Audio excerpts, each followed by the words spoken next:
All right, good evening and welcome to the Monday, June 3rd, 2009 Rules Committee meeting. My name is Alvin Braithwaite presiding. We do have a quorum. Just waiting for the sign-up sheet. Thank you, sir.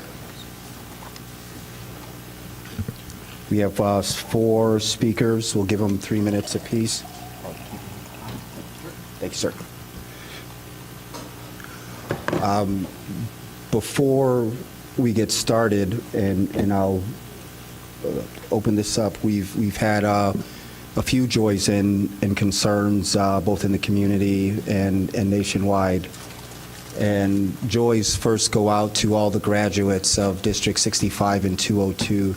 I would love to extend congratulations on behalf of our city council, our mayor, council members, and clerk to all the families who celebrated elementary, junior high, high school, college, graduated, anyone who pays attention to social media, number of graduations that were celebrated this past weekend. So congratulations to all the families that are in town.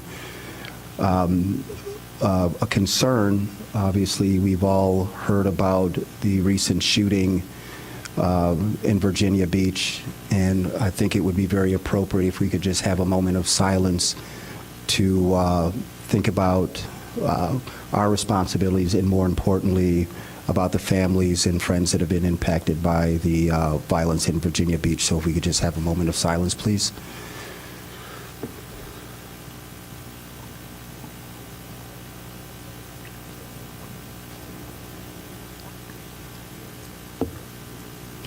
Thank you. And now on to citizens' comments. Ms. Vasilko.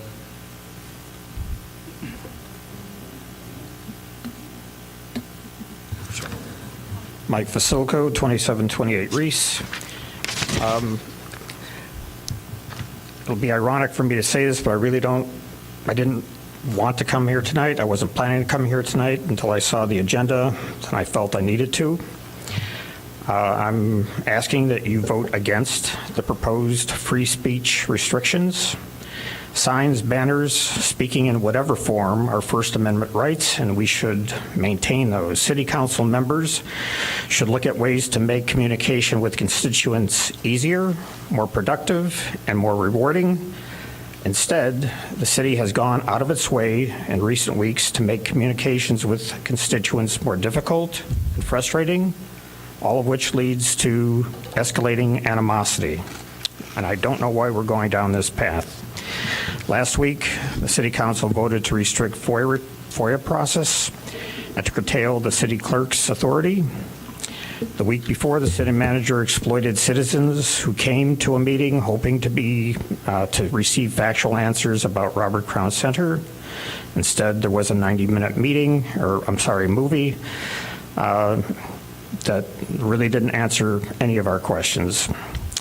There is speculation circulating that a deal's in the works behind the scenes regarding Northwestern, allowing the university to sidestep zoning restrictions, and people are already asking when will that come to light. Trust in elected officials is at an all-time low.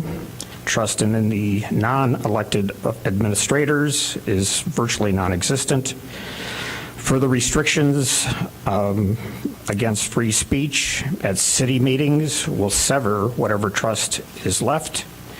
Please vote against staff's recommendations to restrict First Amendment rights. Thank you. Thank you. Our next speaker is Ms. Doreen Price.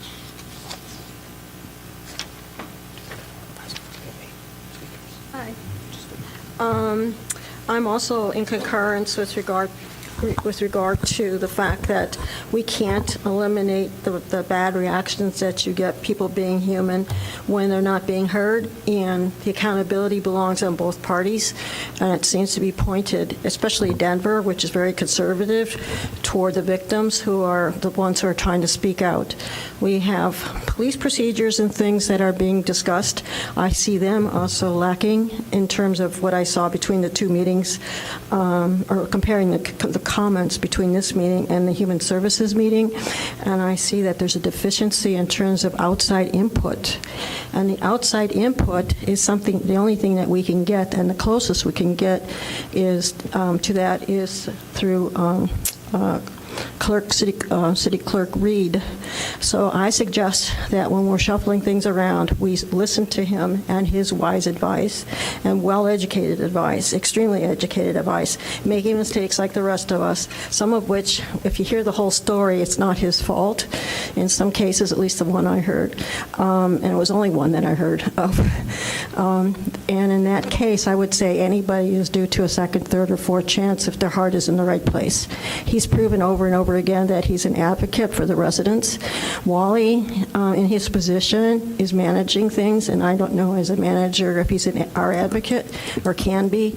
And so I think someone like Clerk Weed is essential with regard to seeing if Wally also complies with regard to some of these things regarding equity classes and other things that are going to be enforced through his managerial expertise. And if he needs to take these courses, that should be part of his list of what do you call it, his goals list. And then last but not least is that we should have goals in the form of the next person we hire, because that's how usually done in business. You have your goals, and those goals are used to help the next person decide what they want from that next person, either replaces you or goes on to something else. I don't have the list. I don't know if that's available, if that's a FOIA kind of thing, but we should know what Wally's responsibilities are, and if we're going to work on a future position, we should find out what are those things as a community. We say, hey, Wally, this is really great. The next person has to do the same thing, or Wally, this could be done differently. So before we get somebody, Wally can decide that he wants to change something. That gives him, that's what I would want as a leader, to know what I could change that would make things better for the people I'm working with, and I've done it. So I'm speaking from experience, and it works. So thank you very much. Thank you. Our next speaker is Lori Keenan.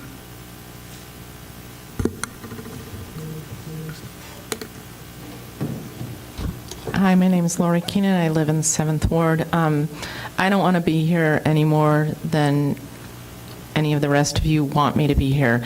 But I feel like it's really important to say that something is really broken in Evanston, and there has been a real breakdown in trust across the board between council and the citizens. And when I read today that the Rules Committee was going to change the decorum of the meetings for city council, that was very troubling to me. And the irony of the photo that Bill Smith had in Evanston Now, where the huge poster that was up on the back window that was blocking people's vision said "Transparency Now." There's a breakdown in trust, and that's why there's been a breakdown in decorum. And the more you push us, the more we will fight back. And until there is more transparency, not less, and until you listen to Clerk Reed, the elected official with more votes than any of you sitting on the dais tonight, then we will start to have trust again. Then the numbers of FOIAs will start to drop again. Then we will start to believe the things that you're telling us, that a 5 o'clock Friday before a 3-day weekend was just happenstance, that happened for a vote on a Tuesday night. Until then, I don't think that you squelching public input and trying to limit what we're trying to say to you is going to help the situation. Thank you. Thank you. Bob Cruz.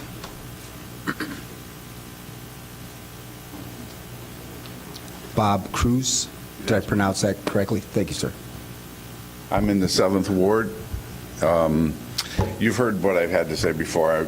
I did have a First and 14th Amendment lawsuit.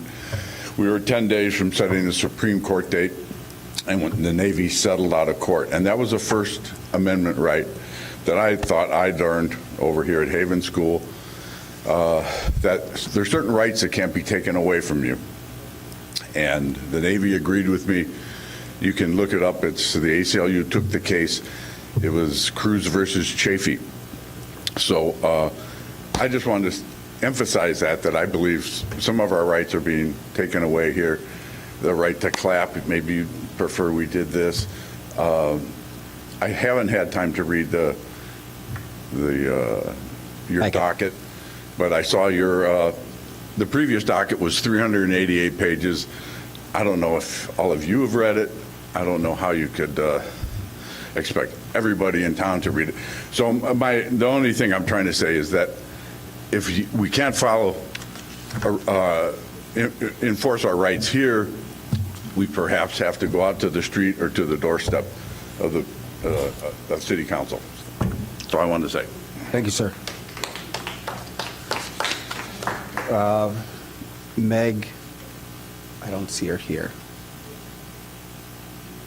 Is it May? Is there someone in the crowd? May Rouse? My apology. Oh, there you go.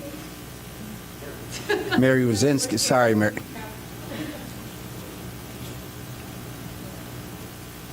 I should put it. That's all right, Mary. Thank you. Well, this was the last place I thought I was going to be today until I saw the agenda, and I was incredibly disappointed that this is coming up, and again, but it always feels like the residents are being blamed. I agree with everyone who spoke before me.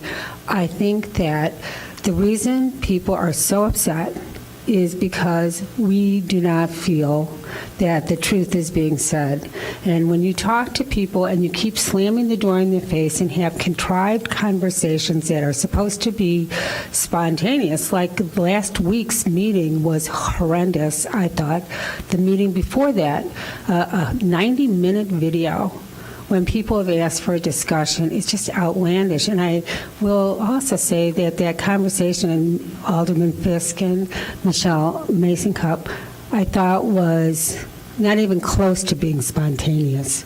It was actually so prearranged, asking about the FOIA information, whatever that was, or maybe it wasn't, but it certainly did look very conveniently like you guys had decided, I'm going to ask you these FOIAs, and then you all of a sudden have the answer. I mean, guys, a lot of us are fairly smart. We're not brilliant all the time, but I wish you would give us the credit. And I think you guys need as much work with problem solving. There's people in this town who can do problem solving and work it.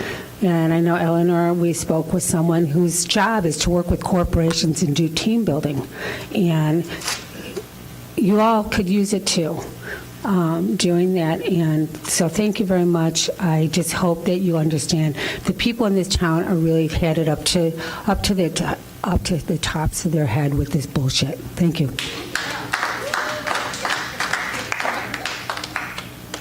Next speaker, Mr. Carl Sutton.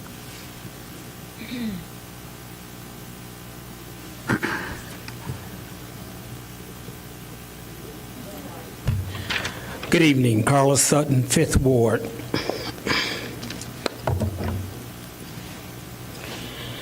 Congress shall make no law respecting an establishment of religion or prohibiting the free exercise thereof or abridging the freedom of speech or of the press or of the right of the people peacefully to assemble and to petition the government for a redress of grievances. For years, I taught the Constitution in this city. I would like to see it be in effect. Maybe you all should go back and read it again to realize what our rights are as citizens. And any attempt to try to subjugate, supplement, intimidate free speech should never even be considered by this panel. Please respect our rights as citizens and do the things that your constituents want you to do. Thank you. Our next speaker is Ray Friedman.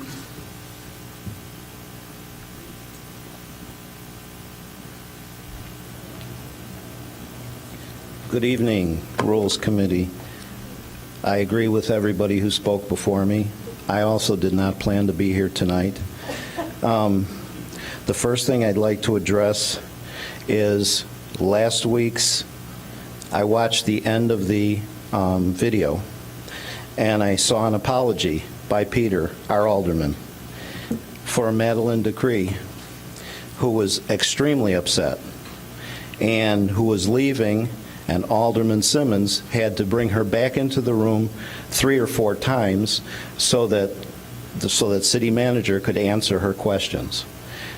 Okay, you gave an apology to her. What about the rest of us?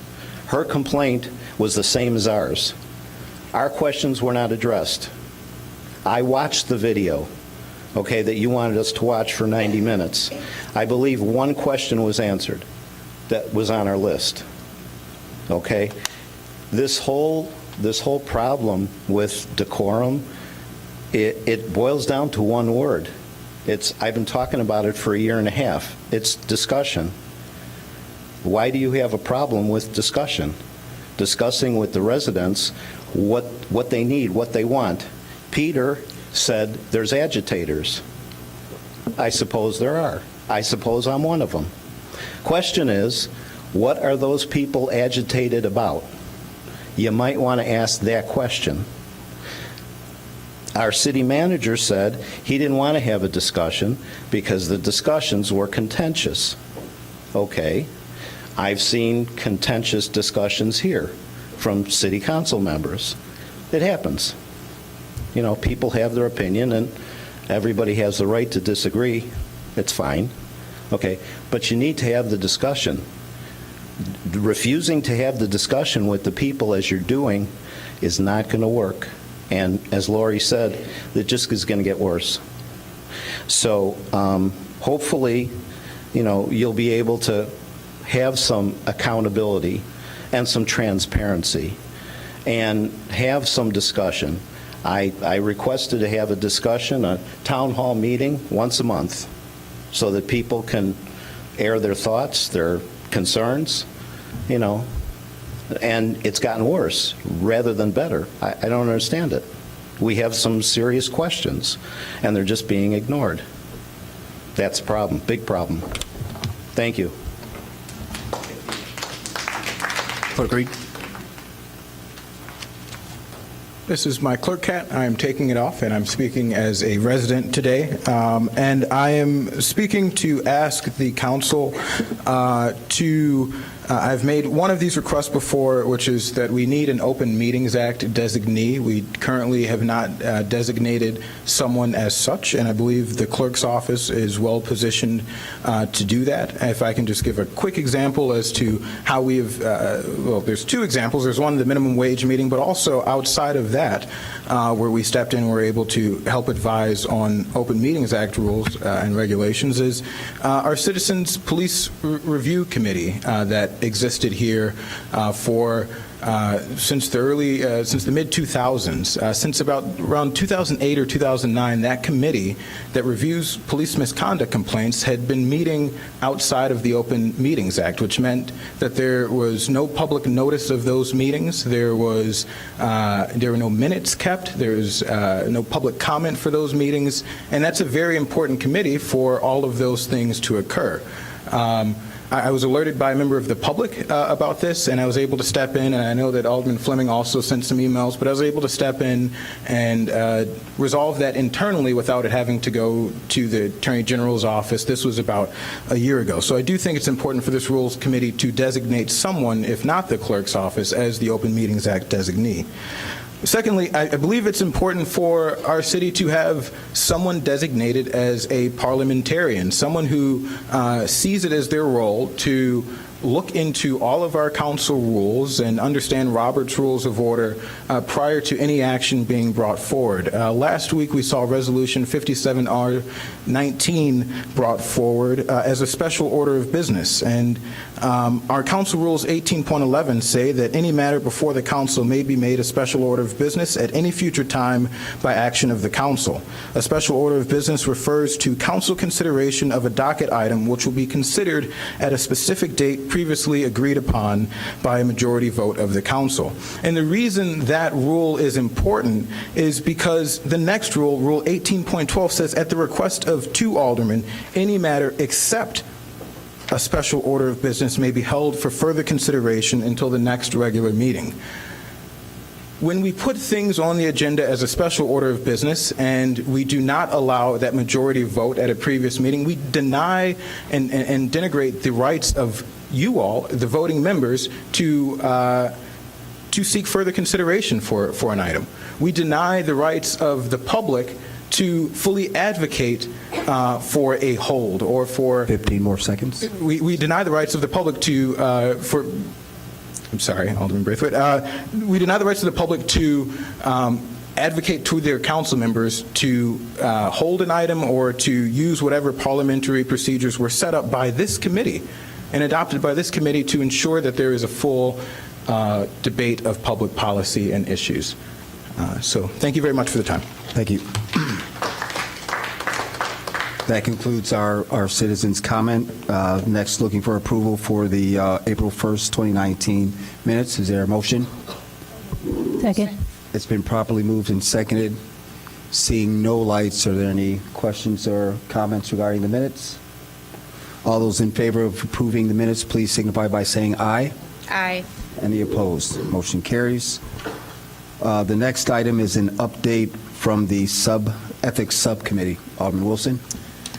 Thank you. And the Ethics Board has reviewed the draft proposals, and I understand that they're in the process of putting together putting together a memo with some suggested revisions, so my committee will be meeting again after we receive that memo from them. And that next committee meeting, Alderman Wilson, is? We have not scheduled that yet. I don't have the memo from the Ethics Board, but my intention is to ensure that we get that and we have our meeting before the August rules date. Okay, thank you very much. Seeing no lights, are there any questions or comments? Seeing none, we'll move on to the next item. Item number 5, nonpartisan election referendum. Mr. Chair, members of the committee, the Corporation Counsel has prepared a memorandum. I'm sure she's prepared either to speak to it or just answer questions. Okay. Good evening, Michelle Mason, Cup City Attorney. This came out of the 2017 election where there were some issues with filing deadlines, and the Law Department just added this to the list of things to review. So we did so with the clerk's office and with the Evanston Public Library. So the law librarian at the public library looked at various historical records, and we can find no overt act done by the city council to change it from the default, which is a partisan election, to a nonpartisan election. So our recommendation is to move forward with a referendum so that it can be a nonpartisan, if that's what you seek to do, a nonpartisan system for the next election in 2021. Thank you, Director. Alderman Rainey? What was the oldest piece of information you had, in other words, or Clerk Reed had, regarding an election?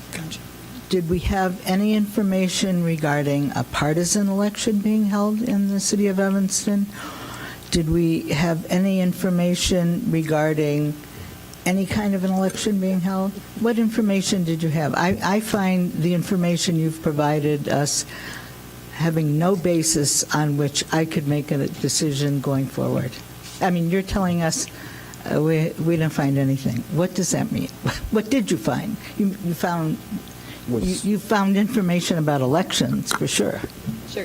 Yeah, so my office conducted the I'm sorry, first... was that? Ms. Mason, Attorney Mason Cup just... Your director, and I'm just keeping track. Huh? Please. Attorney Mason Cup, I think, bounced it to me. Right. So the clerk's office did some initial research, and the law department verified our research. We couldn't find an example. So in order to be designated as a nonpartisan form of government, it would require a referendum that would go to the public. And in our research of the records, we did not find a referendum that was placed on the ballot that specifically designated the city. Clerk Reed, Yes, when was that required? When was legislation passed saying that we had to have that? The legislation was passed in 1980. Say that again? 1980. Okay, 1980. All right. But before that, were nonpartisan elections allowed? I mean, could we perhaps be grandfathered in as a nonpartisan election city? It's possible. One suggestion, if you would like us to delve into even more detail, we could go back to the Evanston History Center to really understand the election records pre-1980. But we have checked media records around that time, and nothing had changed it to this nonpartisan system.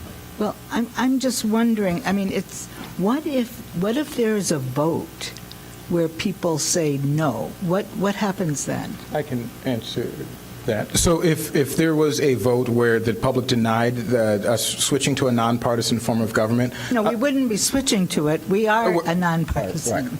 Well, not officially. So if we I see, nobody's providing us, I mean, all of a sudden, we're saying we're not a nonpartisan form of government. And I just would like us to do, other than, like people are saying here tonight, on last Friday, they opened the information, and I understand what they're saying now. They opened their packet, and boom, we're having a meeting tonight. All of a sudden, I open my packet, and boom, we're no longer done. I've run in like 40,000 elections, and I've run in a nonpartisan election. Don't tell me we're not a nonpartisan government, because we are. And I'd like to know every single community in the state of Illinois that is running as a nonpartisan government, how many of them since 1980 have actually had a nonpartisan referendum? How many? Or how many of them have just continued on as a nonpartisan government?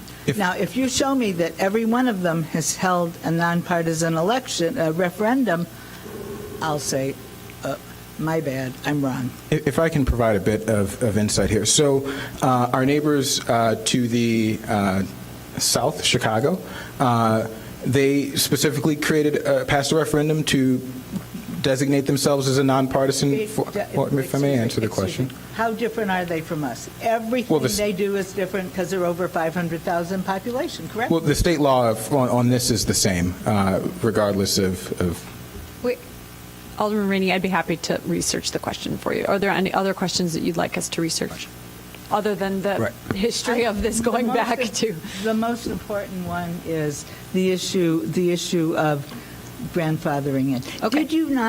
I'd be happy to. Did you not like go digitize most all of our information in the clerk's office? quite a bit of it, yes. But we know, those of us who are alive in 1980, and I'm not sure if you were, I don't know, but we know that there have been nonpartisan elections since then. I mean, so there's just no reason to research that, and we know that there was no referendum since 1980. We know that. You don't have to look any farther. The question is, what happened before then? You know, Right. And we know a lot of people were around before then. I mean, you know, so I just would like some confirmation that this has to be done, because this could be very, very, you know, a radical change could happen, which I don't mind. I think it might be fun to run as a Democrat, you know. I'd like to run as a radical feminist, you know. And, you know, you don't even have, when they say partisan, you don't have to run as a Democrat or Republican. You could run as the Crazy Eights. Or the Skokie Caucus Party, which is You could our run as neighbors in anything, Skokie have. Sure. Yeah. It doesn't mean you have Winnetka to run as a Democrat. has a caucus party. But, so We will return in That's- August with an update. Yeah. I don't want to start thinking about having to, you know, disband the kind of elections that we have if we don't have to. I don't mind doing it if we have to, but I don't think we've thoroughly examined this. That's all I'm saying. Okay. There And- might be 8 other opinions here, but that's my opinion. I just wanted to make sure I shared it. And thank you. Thank you, Alderman Rainey. Thank you, Alderman Rainey. So the next speakers are in this order: Alderman Wilson, followed by Alderman Fisk, followed by Alderman Nguyen, followed by Alderman Simmons, followed by Alderman Sufferton. And for those of you who have not taken an opportunity to read the packet, just the question at the conclusion is, if the city would like to hold a nonpartisan election, City Council should pass a resolution submitting a public question to a referendum not more than 1 year but less than 79 days prior to the next regular election. The next regular election is November 3rd, 2020, meaning the City Council We'll need to pass this resolution August 14th, 2019, Friday, 2014, 2020. So I just want to make the point that we have some time to do the research on this before we formalize it. Thank you. Can I make a quick note to the statement you just... I just read what was in the packet. That's all. And can I have a point of privilege? Statement, privilege. Fair enough. Okay. The quick statement is that from my research, I believe, and we can work with Corporation Counsel to look at this further, I believe we can place this item on the 2020 primary ballot, which I believe that we should take care of this long before the November election, because folks will be filing for office a few weeks after the November 2020 election. So we should have this, as well as a number of other issues that I hope I'll have an opportunity to raise, solved prior to that time. Thank you, sir. Simmons? Thank you, Alderman Braithwaite. The clerk seemed to have a few more thoughts on a couple of the questions, and you were interrupted. So I just want to make sure that you completed your statement, and in the future make sure that you are able to complete your statement, because I respect you pay very close attention to this matter, and I respect your information here. So thank you. Thank you. Alderman Wilson? I think most of the points have now been covered. I am interested in more thorough research. I'm also curious. I don't know. I know that when we went from 18 to 9, was that by referendum? Yes. Okay.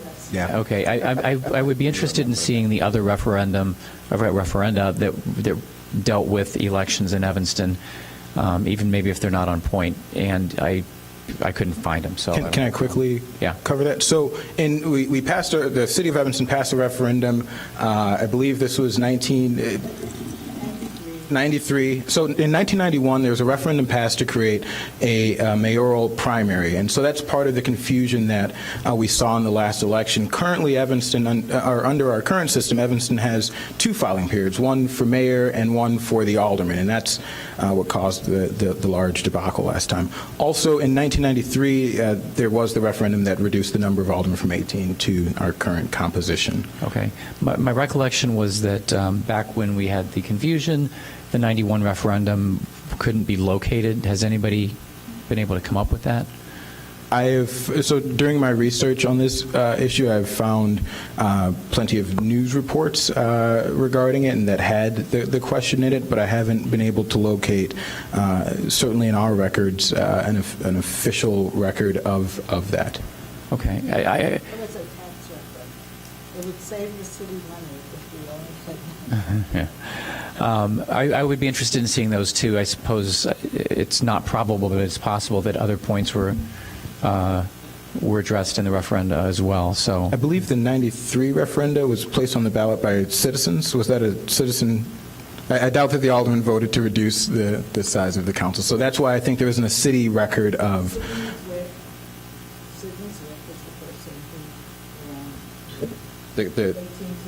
Yeah. So there isn't a city record of that because it was driven by citizens, and so the only office that would, the county clerk's office would hold those records if they even retain records going back to. Okay. Well, hopefully they would. Yeah. So if we can just get a little bit more on that, I appreciate it. Thank you, everybody. Thank you, Alderman Fisk, followed by Alderman Nguyen. Thank you, Mr. Chair. So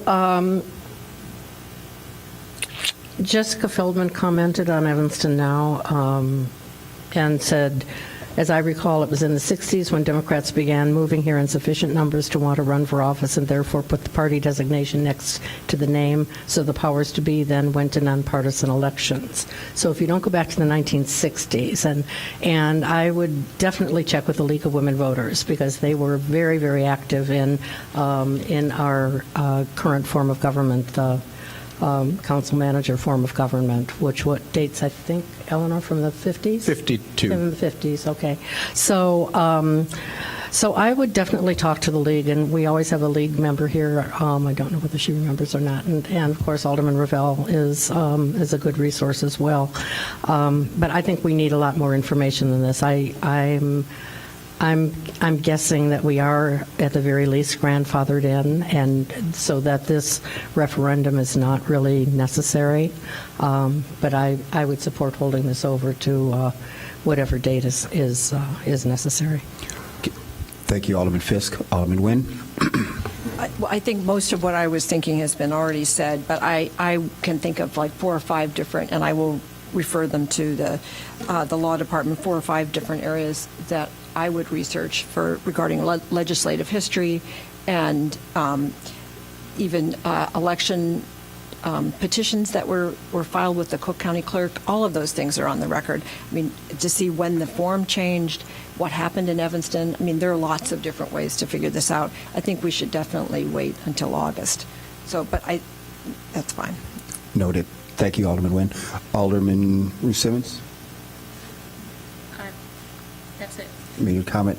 Alderman Sufferton? Sure. I just want to make sure we keep our eye on the ball. For the 2021 election, whose responsibility will it be to make sure that the information posted on the city's website is accurate as far as signature requirements? The city clerk is the local election official. We'll, of course, work, as we did on this item, work with Corporation Counsel to double check everything. But, and I'll answer your question further as you finish. Okay, I just wanted to, I mean, this is fun, and like the research project will be exciting, and I'll talk to the League of Women Voters. But when it's time for people to get their petitions in, or people who are considering running, knowing how many signatures, it'll be the responsibility of your office to make sure that that information is accurate. Yes, and if I can go a little bit further here, so the signature requirements will not be impacted by this decision. But some other things that I think we need to address more so than just whether we're a nonpartisan form of government is that issue of, the 2 filing deadlines and consolidating that into 1 filing period. My recommendation, I hope that this council will consider this at the August meeting, is that we move to a runoff system where if there are more than one candidate, files to run and more than 2, I should say, and no one gets over 50% of the vote, then the top 2 vote getters would move on to a runoff election, similar to what Chicago has. We know that there is something called the paradox of choice, when there are a bunch of candidates or even something as simple as jelly beans in front of you, you're less satisfied when you have more choice, and so we should make sure we're creating democratic processes that help folks, feel more satisfied with our democratic processes. And Alderman Ruth Simmons, for example, ran an election, and because there were 5 candidates that filed in her race, there's a weird provision of the law that's triggered when there are 5 or more candidates. She received over 50% in the primary, but still had to move on to a secondary election, and so we should correct those kinds of things to, if someone receives over 50%, that they just are the alderman-elect or the clerk or mayor-elect. Thank you. Seeing no further lights, we have a lot of information. I'm assuming Corporation Counsel, Clerk Reed, you kind of have your instructions, and we have significant time to bring this back to our Rules Committee for consideration. Fair enough? Yes. Thank you very much, sir. All right. Next item, Citizens Police Review Board. Mr. Chair, members of the committee, good evening. As you know, we are proposing to move forward with the creation of a new citizen complaint Citizens Police Review Board, which would be a 9-member committee with staggered 3-year terms. The board's responsibility would be similar to the existing Citizens Police Advisory Committee, as they will review citizen complaints against sworn and non-sworn members of the police department, submit the recommendations to the Chief of Police, and report to the Human Services Committee. The board would be staffed through the city manager's office and supported by the police department's office of professional standards. We're asking this evening for the Rules Committee to direct the Corporation Counsel to draft the appropriate ordinance creating the new board and whatever resolution that the Corporation Counsel feels is necessary to dissolve the existing processes. And our hope would be to bring back both the resolution and the ordinance to you in the month of July. We would also start to move forward with your concurrence to develop a plan for the recruitment of the new board members, so that what time the council approves the creation of the new body, that we can move forward with seating that group. So our recommendation, Mr. Chair, is to direct the Corporation Counsel to prepare the appropriate ordinance and resolution. Thank you. I have 2 lights, Alderman Wilson, followed by Alderman Fleming. Mainly, I just wanted to thank the assessment committee for the work that they did and the time and effort and attention to the issues. And I'm supportive of moving this forward, so I'll defer to Alderman Fleming. Look, I also support moving it forward. My request, though, is that, so if this gets started in September, maybe we can do a 6-month check-in. So I don't know if that's the chief or someone from the committee or, whoever needs to do it to come back and just let Human Services know how it's going. I know there's a couple more recommendations that we're not going to move forward on right now, but maybe we can have an update on if staff thinks we need to move in a different direction. I know that Alderman Ruth Simmons made some suggestions for training for the administrative adjudication staff, so I'd want to know kind of once that training happens, how that intake process is going, and all those kind of things. So that's my only suggestion to add. Here's our check-in in 6 months to Human Services. Noted. Seeing no further lights. All right. I move that we direct Corporation Counsel to prepare the ordinance. Second. It's been properly moved and seconded. Seeing no lights, all those in favor, please signify by saying aye. Aye. Any opposed? Motion carries. Next item is the discussion of city council rules. Mr. Chair, members of the committee, at your last meeting, the Rules Committee recommended the City Council some changes to the council rules. At that time, you asked that this be placed on a future Rules Committee agenda to consider additional changes potentially to the rules. The Corporation Council and I have prepared a memorandum that you have beginning on page 16. We also shared with you the rules of decorum for the City of Boulder, Colorado, which we thought were certainly a community that faces similar challenges that we do with public participation, and so we shared that with you. I also had the opportunity to chat with the city manager of Boulder, who was in town a few weeks ago, and videotaped that conversation and made that available to the council and community. Based on all of that and discussions that have transpired over the last few months, I think there's just a few areas in particular that I would encourage the council to consider. One is issues with banners and posters, and the memorandum talks about the concerns there, really how banners and posters unregulated can have an opportunity to block the view of some folks, in some cases it be a safety hazard during the meeting. Secondly, the issue of standing during the meetings, certainly that's also a fire issue, but I think certainly it makes sense that there be a rule dealing with the issue of standing during the meeting. Remote electronic public comment, I know that occurred recently without any provision in the rules for that, so I think it would make sense for the council to either say that made sense to continue to move forward with or not. So those are three aspects, and again, we shared once again the information from Boulder. As your city manager, I will say that having meetings that are conducted in a manner that allow everyone who attends the opportunity and the sense that their voice can and will be heard is important, and I think given contentious times, and I think it's helpful for the council to have rules to ensure that every voice that wishes to be heard at the council can be. So, Mr. Chair, just some additional information, happy to answer any questions and look for the committee's direction. Thank you, City Manager. Alderman Wilson, any other comments? And thank you for that. It might seem like a really tiny point, but with regard to standing, I think we need to make it clear that it's not never stand. For example, if we're honoring someone, everybody stands, right, that kind of thing. So maybe don't word it saying nobody can ever stand, but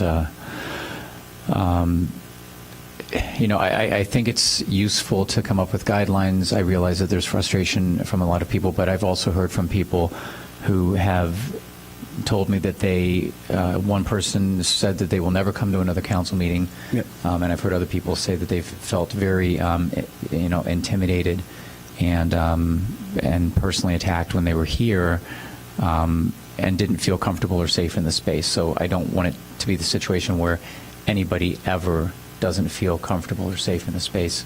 This should be safe space for everyone, and for the most part, it's good. But we have had exceptions, and I think we need to attend to that.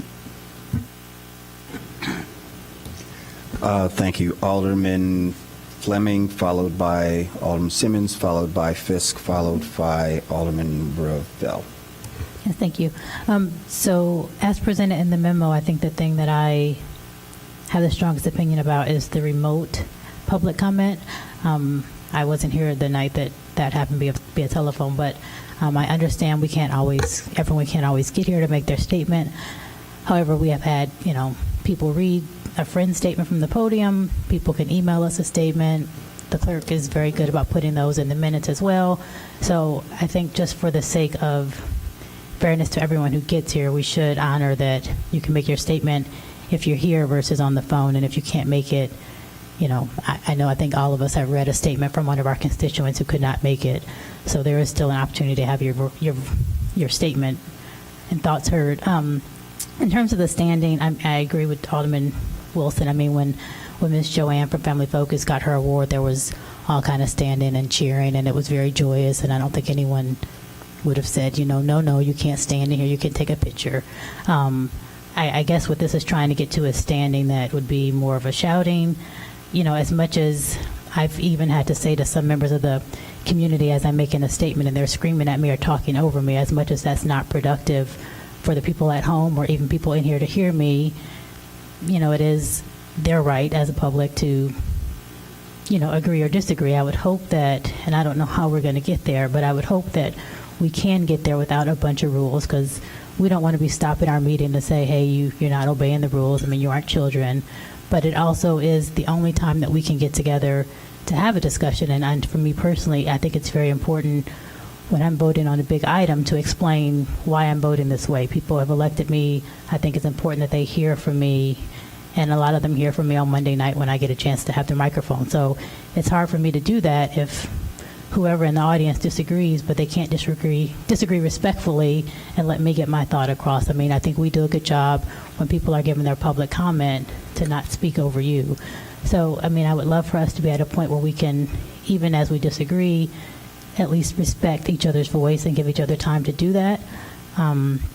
In terms of the posters and the banners, again, not something that necessarily bugs me. I know that there have been some people sitting here who said they can't hear in the whatever that room is past the glass, because there's a lot of talking back there, which is free to happen, but they can't then hear on the TV.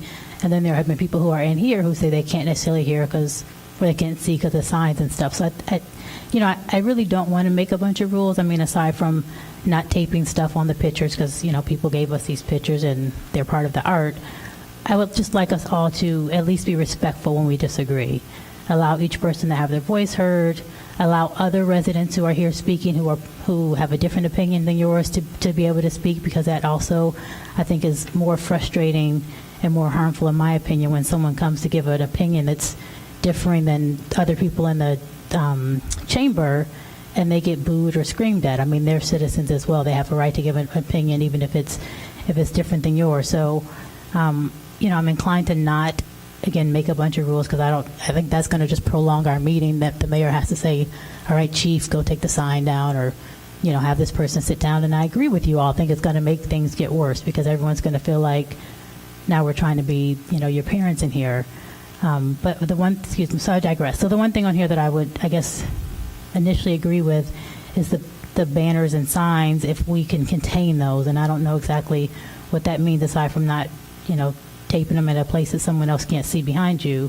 But if, I'd rather have you hold up a sign to tell me you don't agree versus yelling and screaming at the person who's speaking. I mean, at least that's silent protest.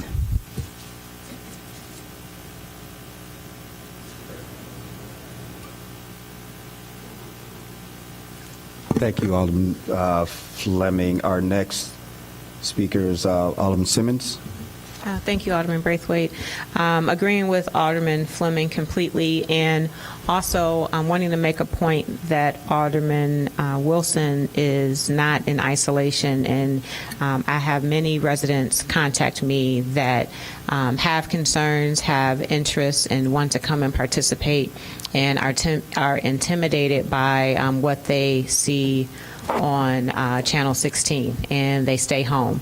And that's unfair for us only to hear one voice in the room. So I don't know exactly how we get there, but I do want to make the community aware that if we are fighting so hard for democracy and inclusion, that our actions are keeping some important voices away. So I'd like to say that. And then in terms of just to really second that point about the call-in comments, I think it's really unnecessary. We have so many other ways to get that message, and all of the council people have been supportive in reading messages. The clerk has been fantastic in doing that. So I just want to make that point about the call-in messages. Thank you. Thank you, Alderman Simmons. Alderman Fisk, followed by Alderman Ravel, followed by Alderman Nguyen. Thank you again, Mr. Chair. I again want to echo the comments of my colleagues. I said some time ago at a council meeting how I had heard from so many people who wanted to come and participate in this discussion and just didn't want to run the gauntlet out in starting in the parking lot, coming through the building, in the anteroom, and also in council chambers. And they just felt that it wasn't worth it, that they were being yelled at, harassed. It was really discouraging. When Mr. Friedman stands up at the microphone and says, we need to have a discussion, we do need to have a discussion. He's absolutely right. But the comments and the negativity that's surrounding it and the harassment that comes from the actions of some people actually diminish our opportunity to not only have the discussion but hear the discussion. And it's obviously there's frustration out there among what I consider to be a relatively small group of people. From what I hear from my ward and the many meetings that I have in my ward on issues, this always comes up, that I used to come to council, I don't want to come to council anymore. I used to want to come and speak, I'm not going to come and speak anymore because it's just so harsh. So I would encourage you to think about what your message really is, which is one of inclusion and discussion, and think about how all of us might work to make that better. But right now, and I was very much taken, I watched twice the discussion with the city manager from Boulder, and she was saying that it took some time for folks attending council meetings to get used to the new rules. And in some cases, they decided not to have rules that they initially thought they were going to have. But once they were in place, people started coming back and people started participating. But by not having signs, by not having cheering and booing and comments, that made people feel more welcome to come again and participate in the discussion. And that's what this is really all about. So I also don't support the idea of phoning in comments. If we're going to talk about discussion, we've got to do it face-to-face. I always have a much more productive discussion when I'm talking to someone if I can't do it face-to-face and at least on the telephone, but not by email, not by Facebook, not by any of the other social media. It's just not productive. And you really are talking in a vacuum. If this is all going to work, it's got to work with everyone working at it. And I'm committed to helping. But when I have people approaching me who say, oh, I read this and that or whatever, hear your position on something is whatever I'm hearing, and that's not my position, that's not a comment I've made, that's not, and someone hasn't even bothered to reach out to ask me directly, but is making decisions among a small group of people on Facebook or somewhere else, that's not helpful. So standing here, listening to what people say at the microphone, having conversations, all of this is going to be incredibly useful. And you folks have an opportunity here to help us with that. But what we're hearing now is just keeping everybody else away and the other voices away. We're hearing from them, but they won't show up here. And there's no discussion without two sides. So to that degree, I would support some changes that they did make in Boulder, I would suggest that we think about them. I'd rather not have signs or cheering or any form of demonstration that can make people feel unwelcome or uncomfortable in this room and in the anteroom, because that really is an extension of council.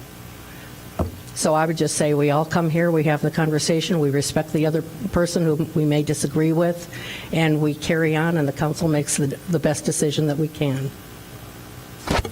Thank you, Alderman Fisk. Alderman Revelle? Well, first, I have to say I agree with all my colleagues who've talked about making sure that people who are addressing the council are here in person, or if they can't be here, they can give it to their comments to a friend to read, so we can certainly hear from everybody direct that way.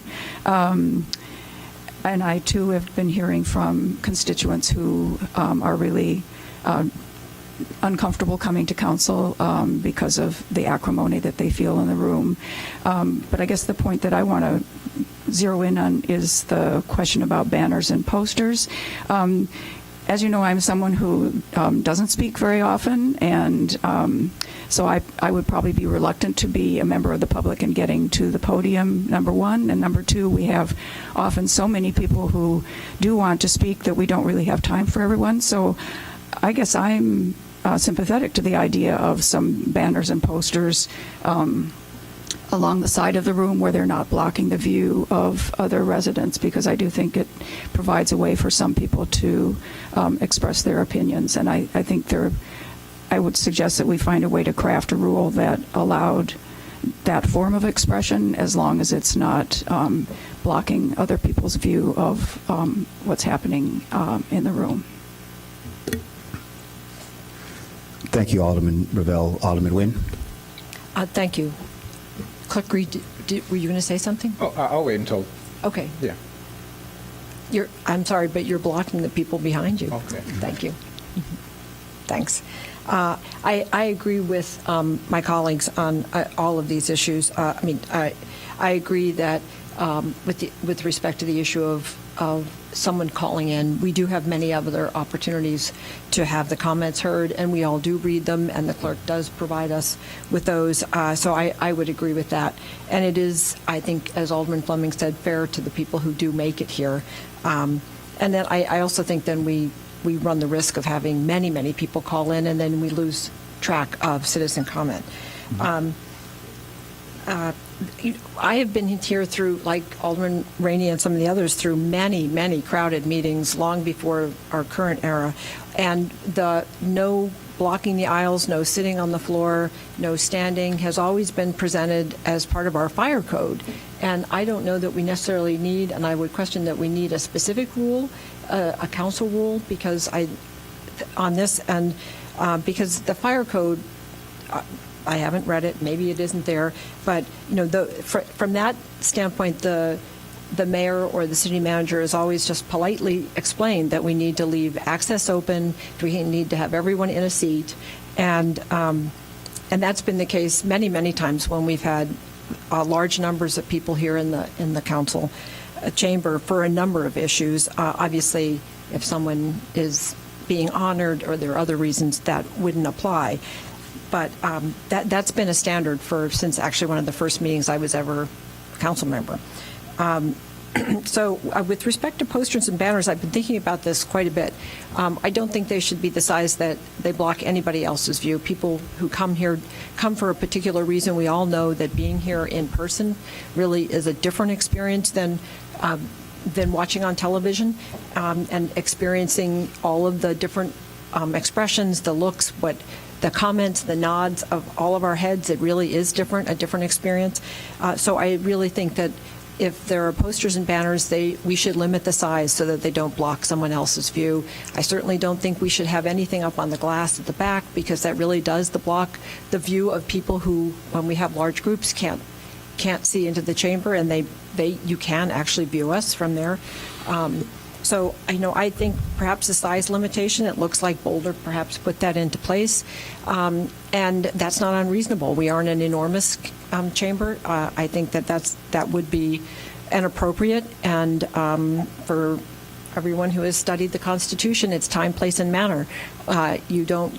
It's not a blank slate in terms of what you get to do with respect to free speech. It has to be appropriate to the time, place, and the manner has to be appropriate. So, then I think that reduces the intimidation factor for other people who might have a different view if the signs are not enormous, but they're personal to each person who is perhaps holding them.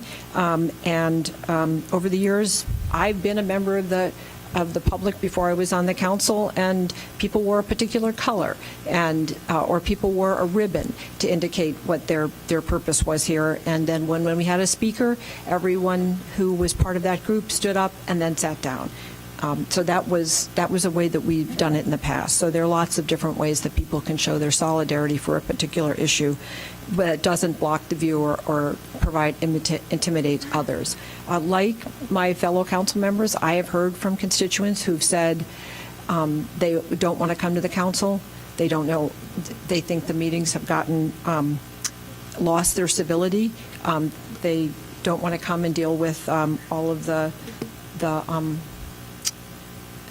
hostility that they perceive here. So I'd like us all to take a step back and try to be more civil with each other and work within the rules that we have. I don't think it's necessary to adopt all of the rules that Boulder had to go to, the lengths they had to go to. I think for the most part, our meetings, with some exceptions, are run well. And I think as long as all of us recognize that the best way for us all to hear each other is to give each of us an opportunity to be heard in an organized way. So I think that covers all of my points. Thank you. Thank you, Alderman Nguyen. And if I guess I can share a bit, I also hear from my residents as well, and I can speak for many of us. We meet multiple times during the evening. Residents have access to our emails. Residents have access to our telephones. Some of us host ward meetings, neighborhood meetings. Anytime you go to the grocery store in a public place, you all have access to us because we live here. If I was to compare Evanston to, what we're seeing on the national scene, and also in the past I've made this reference that, over the last several years under this current administration, we have all agreed that we've never seen such disrespectful behavior that comes out of the executive office. And I feel like in a town that is so special and dear to us all, that's why we all serve, our city of Evanston, particularly some of our residents, are adopting that similar behavior that we tend to shake our finger at. What I would share, particularly with some of the members here, and no one asked me to say this, but I think it's important, there are some members of our council who receive threats on a regular basis. And you may, for those in the public, may snicker and laugh at that. When I think of the families that have been impacted by Virginia Beach, families that have lost loved ones, staff, and that is not too far in our distant history. We've had something similar happen. My concern sometimes, and the mayor and I have spoken about this, the rise of active shooters in this country is off the scale. Off the scale. And so why I make that reference for those that would shake their heads and say, where are you going with this, is, yeah, where are we going with this? That's what my reflection point is to our residents. Where are we going with this? If your feeling of not being heard gives the right to swear, threaten members of council, then I really think that we've lost our way. And when I start to hear from residents who say that they don't want to come to city council meetings, that is a byproduct of some of the poor behavior. When I read comments on Facebook that someone is looking forward to a meeting, not because of the substance of what we're discussing or the decisions that we're making, but just because of the antics, I feel like we've somehow lost our way. So I am giving very close consideration to some of the ideas and thoughts that are on this paper, just as a way of returning to our civility. God bless Mayor Morton and the advice that she's given to all of us, anyone that's met with her. She shared some really wonderful thoughts to me, and one of the things that she particularly told me is that I should always conduct myself as if my child was sitting in the audience. And that's meant a lot. And I would challenge all of us, including those members of the council, our kids are watching. And what behavior are we modeling for a town that I hold so special? And so some considerations that I've seen in the past is I really feel like the city council chamber is a very special place where we conduct our business. I think it should be a place that everyone should be heard without feeling threatened. I can hear every substance of your argument. Sometimes I will disagree, and if you give me the time, I will explain why. I don't need the agitation to be convinced. In fact, sometimes it has the opposite effect. And maybe that's where I'll wrap up and just ask for that reflection. But I think it is really worth repeating that if members of our city council are threatened, you didn't do it, anyone sitting here, but someone's doing it. If we see in the national scene that people take those threats to the next level to where it's impacting families, I think it's just a moment that we should all pause and really just self-reflect. Thank you. I think Clerk Reed, you're next. I just wanted a point of privilege. And so I appreciate the discussion, and a number of folks raised the issue about members of the public being able to phone in. And I did make that recommendation for someone to move this on to the Rules Committee for exactly this point, to make sure when residents came to me and asked, can we phone in, they pointed to a clear precedent that had been set that someone else was allowed to phone in. And so I wanted to have this discussion so we could set a definitive rule as to whether folks can or cannot phone in, so there wouldn't be a landslide of requests to my office to be able to phone in. So I am appreciative of this discussion. One of the things that I just do want to raise is that when it comes to, I've heard a lot of folks in the community share some of the sentiments that you have about not wanting to come to council because of, X factor, but it typically has been that folks don't want to come to council, from my experience of what I've heard, is because they feel that this body, there's no point, that they're wasting their time speaking and that this body isn't listening to them.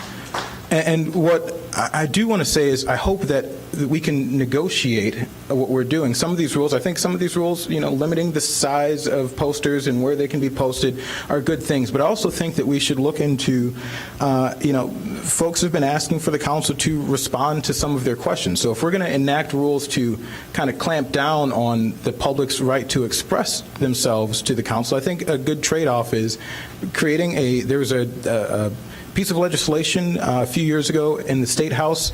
It was Bill 3344 in the House Bill 3344 in 2016, and that House bill would require all public bodies to respond to any questions that are posed to them at public comment within 45 days. I think that we should enact a local version of that to be, again, leaders on transparency and good government. Allow a 45-day period or some period. We can work with the clerk's office and 311, maybe in conjunction, because 311 answers a lot of questions that folks have already, and so maybe the two of our two bodies can work together to get within 45 days answers to questions that are posed during public comment. And I think that'd be a good trade-off to some of these rules that folks may perceive as trying to squeeze down on their right to express themselves. Thank you, Clerk. Alderman Fleming. Sorry, so I just wanted to respond to that, because as much as I have been to many pickets and all kind of stuff, and I appreciate hearing from people, and people who call me generally, I think, will tell you that they hear back from me. I took a phone call today when I was walking my dog. It was supposed to be my 45 minutes of leisure time, and I spoke to a lady my entire 45 minutes. I say that not because I'm doing anything remarkable, but just that I don't know how we squeeze in answering every question from this podium. And I say that because we start at 6 for the first committee. I mean, you all are regular, so you know how long we can sometimes go just having public comment and then discussion amongst ourselves, because again, this is the time when we all get together to talk about these things. So I'm not opposed. I mean, several of us have a ward meeting every month. Other people choose not to. But your elected official is the one who obviously represents you. Now, you can obviously call anybody up here or email anyone up here. And they do. And hopefully you would get a response. But as much as I love public comment, I do not see a way for us on a Monday night to answer questions. And I know the clerk mentioned this 45-day return time. You know, unless someone's going to remind me of that when I leave here Monday night, it's, you know, midnight or after. I have 3 kids to deal with in the morning. I'm not going to remember your question if I'm being honest. So for me to, you know, have some kind of calendar in which I'm responding to your question. Plus, there's 9 of us, and we all have very different opinions. So are we supposed to do 9 different answers and then have some kind of email dialogue back and forth? Do you want just one answer? I mean, I think, as Alderman Braithwaite said, this is a very small town. You know, I almost and regrettably don't do any shopping in this town anymore because I can't get through the grocery store and get to my list without someone having a question, which is their right to do, and I don't want to be rude, but if I have 20 minutes, I can't go to Valley Produce. So that to say, I think that for the most part, we're accessible. I don't know what your experience is with each one of us, but I think for the most part, we are accessible. It might not be the answer that you want. It might not be, you know, a long phone call if that's what you're looking for. But every citizen, and I know some of you have, can go to any ward meeting that's available. It's a public meeting.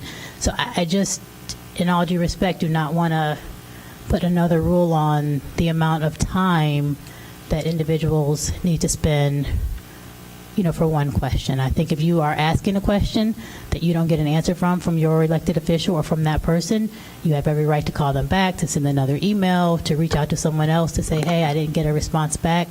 But the idea that we would leave here after usually 6 hours, after many of my colleagues have full-time jobs, and then the next day or over the next however long, work on a list of questions, because every week we know that question list is going to get longer, right? It's not like we're going to get to that question and not have a follow-up or not have more questions. So again, as much as I respect public comment and I'm willing to work with the signage and, you know, hope that people can just be on their best behavior and understand that we have opinions and they might not jive with your opinions, I will oppose the idea that we are now going to go home with more questions that we need to answer. Unless, like you said, if a person can't get their elected official, then maybe the clerk's job or the mayor's job can be to step in and say, hey, can you get back to someone? You also have to realize we get a lot of emails. Sometimes we just get kind of behind on those things. But I just really, unless the mayor wants to hold more town halls, I'm already holding a ward meeting once a month, alternating between Thursday and Saturday for the convenience of my residents. Thank you, Alderman Fleming. And I just want to be mindful of the fact that we do have another meeting to follow, which is Human Services, and we're already 15 minutes over. Seeing no... But it's not even on the agenda. It's It's just a discussion, so there's no action. The other items. No, Ray. Is a discussion. Okay. Public comment is public comment. Okay? We're asking for a discussion. If we had the discussion, there wouldn't be any animosity here. There wouldn't be any hard feelings. Our questions would be answered. We had a town hall meeting with the mayor. It went perfectly fine. There was no hard feelings. Some questions were answered, some weren't. That's the only discussion that I know of in the 3 years that I've been here. We need to have a regular discussion with the residents so that we can get answers to our questions. But that discussion would happen at your ward meeting or at a town hall forum, not on a Monday So, folks, night. I'm going to go ahead and just call this meeting back So to order. I'll move that we advance. I assume that the staff has enough general direction based on the comments we've made to proceed with the draft of the rules. So I move that we come back to council meeting with the list of the rules. Okay. If I may, just to answer, because this is related to the whole decorum thing, I think that this is a part of it, and just to answer very quickly, 2 seconds, some of the things that Alderman Fleming raised. So it wouldn't be upon the alderman to respond to these questions. So if someone came in and said, I'd like to know how,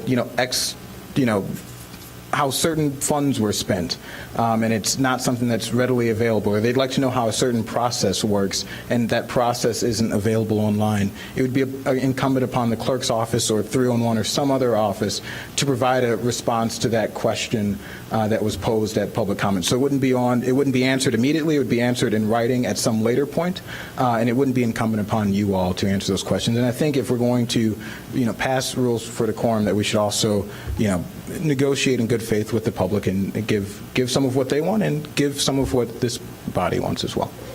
Does that not already happen if you call 311 with a question? Because people call with a variety of questions. Do they not get their questions answered?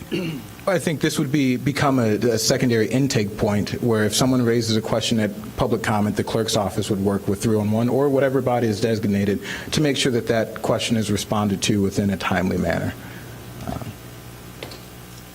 All right, I guess I thought people were already calling 311 with their questions They do. or their They do. elected official. They do. Okay, They do. so All right, so Alderman Wilson, there's, you made a motion. Do you want to just repeat that? And then, it's All right, properly moved and seconded. All those in favor, please signify by saying aye. Aye. Any opposed?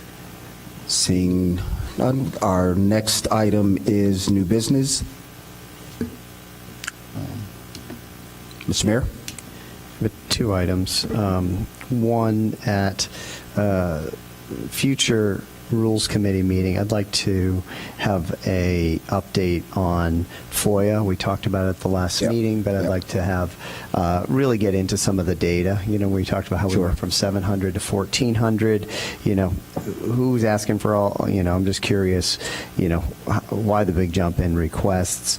Also, there's been a big jump in complaints against the city filed with the Attorney General's office. I'd like to see an analysis of that, as well as understanding where those complaints are coming from. Mm-hmm. Like, are from 19 different people, or are they coming from, a handful of people who are filing multiple complaints? I'm interested in that. Second, there was a recommendation before, I guess several months ago. This was in regards to the ethics complaint with Alderman Rainey, where people felt that there was a recommendation that wasn't heard by the Rules Committee or the council, I forget who it was, that it went before. And, I can only speak for myself. I heard and this was in regards to the recommendation that if a council member ever forwards an email from a resident, that the resident should be copied on that email. I think that was their recommendation. I can only speak for myself that I heard that and I read the report that was submitted, but the only way for that to get, and I just want the folks in the public to know, the only way for that to get on the agenda is if someone up here moves to put it on the Rules Committee agenda to be discussed, or for action. And I'm not suggesting I'm not saying that has to be done, because we're just talking about new business, but I just really wanted to make that statement because I know there's some people that are saying, hey, this body didn't consider that. It was in the report that was filed with this body, and, they didn't act upon it. They filed a report. And so I just wanted to make that clear to people that are watching. And I see two lights, and I guess just for a point of clarification, and it's a question to you and also a statement to the public at the same time. So we all receive in a ton of emails, at least 100 a day per alderman. Some of the emails coming in are requests for assistance, job opportunity, you name it. So I think it's a common custom. I'm looking for affirmatives. If we receive a request, typically that's sent along to our staff. I will, from time to time, even today, Alderman Simmons, if there's a resident who is not in the second ward, out of a courtesy, I will copy the ward alderman. So, I have a long list, and I'm sure the other people who have their lights on will speak to this as well. Whoever made that complaint, can we just get a little bit of clarification on what exactly is the concern? I'm familiar with it, but I guess before we debate it, I think it would be healthy to understand, what parameters and what's the focus? My if you want to speak understanding to was that. it was on a. And I do see the other lights. It was on an issue where there were two sides, right? Opposing sides on an issue, and Alderman forwarded something to someone on the opposing side from someone on the other side of the issue. They were upset about it. Went to the ethics committee, and that's how it came up. To your point, I agree. We get lots of emails. We're constantly forwarding emails on. A lot of times, I'm forwarding on with a note to the city manager or some city director saying, "Could you please look into this and call this person or take care of this?" And I just use my good judgment in terms of when I think I need to copy, the resident themselves or not. And I think that's what most people up here do. So Since my it lights, I'm involved going to me, start. could I? Alderman Rainey, followed by Alderman Sufferton. This was an issue where an email was sent to a list of people, including me, about me.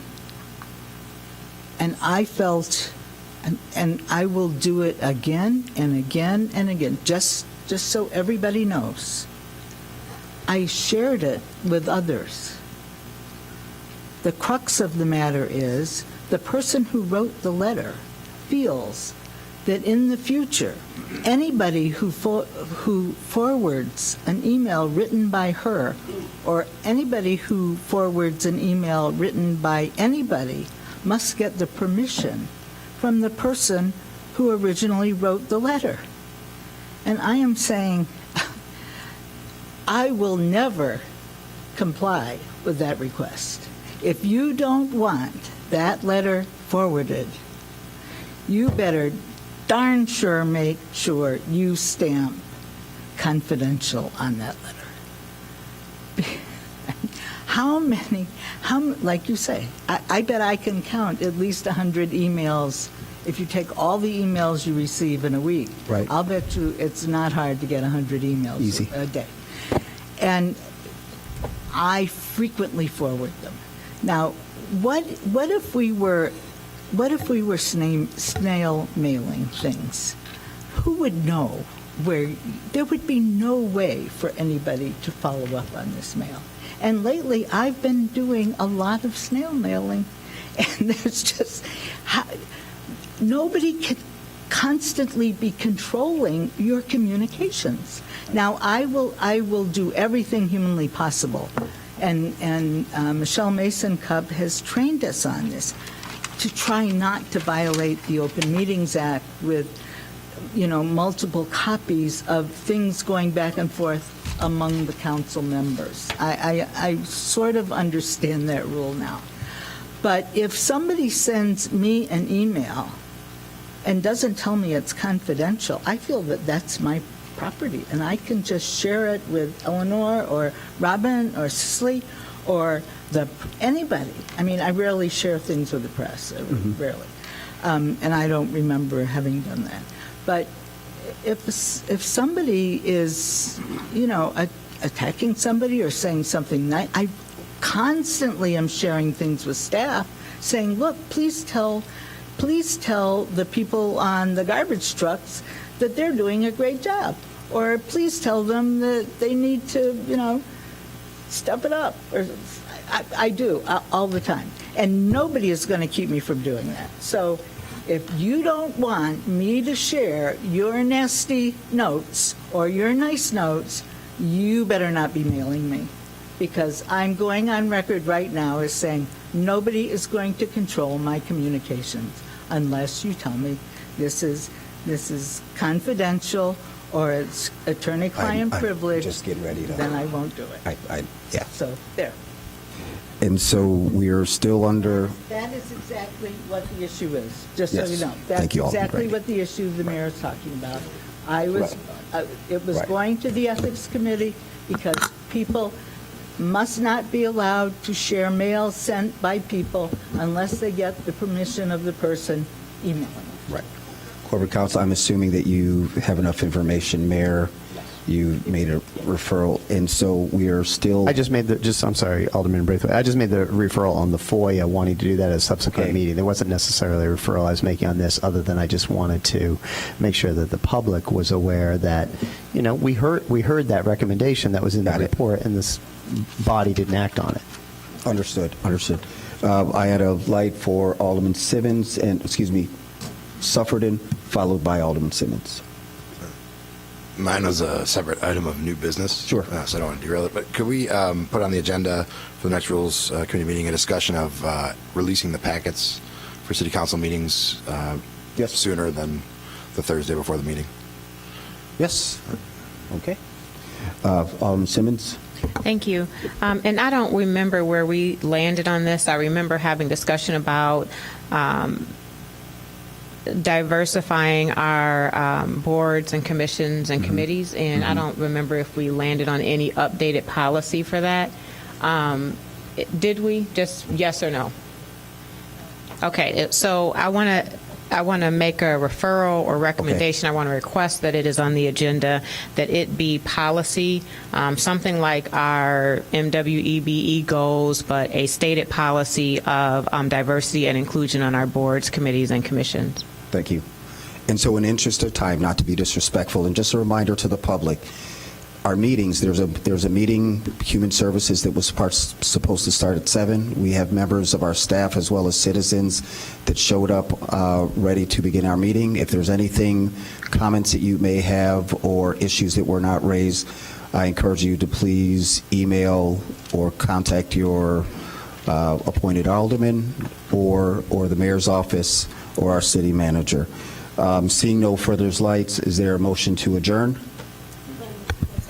It's been properly moved and seconded. We'll start Human Services in 10 minutes. I just want to make clarification before I announce it. Everybody for 10 minutes. So before we vote, we'll go ahead and close the meeting. All those in favor of adjourning, please signify by saying aye. Aye. Aye. Ayes have it. The meeting is closed. Our Human Services meeting to the residents outside of Council Chamber and our staff will begin promptly at 7:40. Thank you and have a wonderful evening.